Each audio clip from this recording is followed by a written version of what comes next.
Well, my dad worked on the lock gates themselves, the gates that hold the sea back at that end. And I went there back in about 1977 to just fill in because some guy went on the sick. And I did it for a fortnight. Well, 27 years and 10 months later, I walk away from it.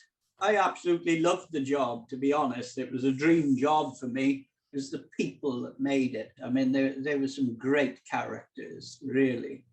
Obviously, some of my friends who I associated with, their fathers went to sea, and they were all characters. But I think if you spend too much time at sea, it does something to your brain.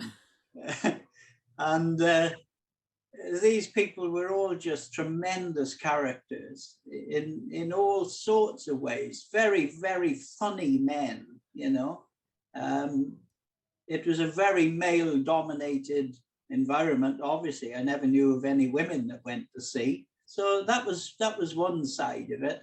But of course, I worked actually on the opening and closing the lock gates on the tide to let the ships in and out. We didn't even have a VHF radio to get in touch with the vessels that used to come in and out. I used to hoist a flag on the end of the pier head, and they would obviously watch from the ship, and then they'd come in. And then coming out of the dock, there was an old Brunel railway signal, a railway arm. And once we had a radio, then all the old boys thought it was the work of the devil. And they, oh, I'm not touching that. You have a go. You're a youngster, you know, you sort of. So it went from you know, being sort of no communication to ultimate talking one-to-one.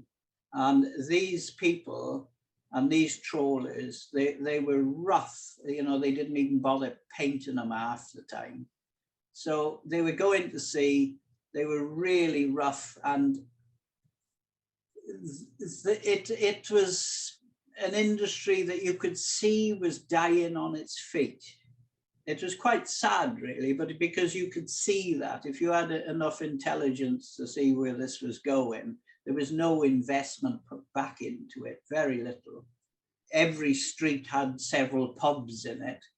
And as they say, it was a payday every day of the week. So you'd have a trawler that came in, he landed, the men got paid, and they went straight to the pub.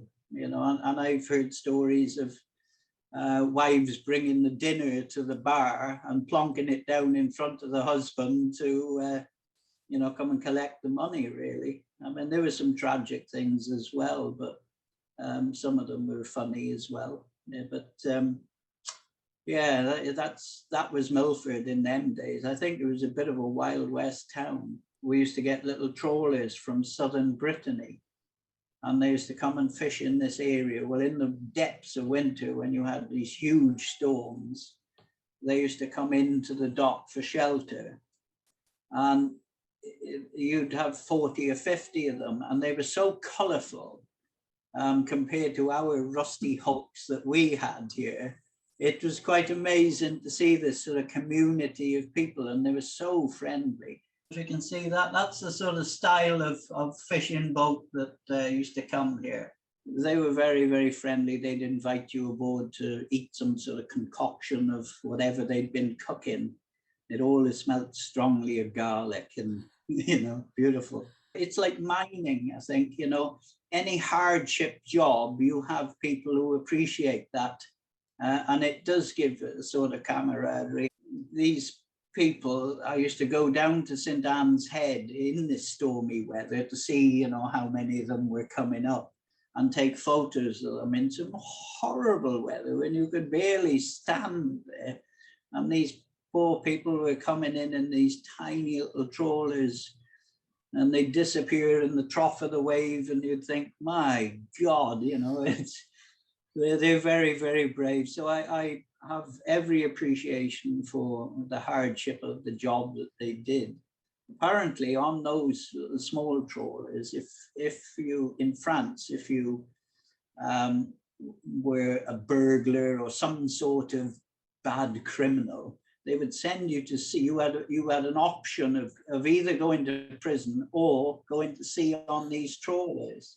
And I think prison would have been the cushy option, I would have thought, compared to life aboard those, some of them.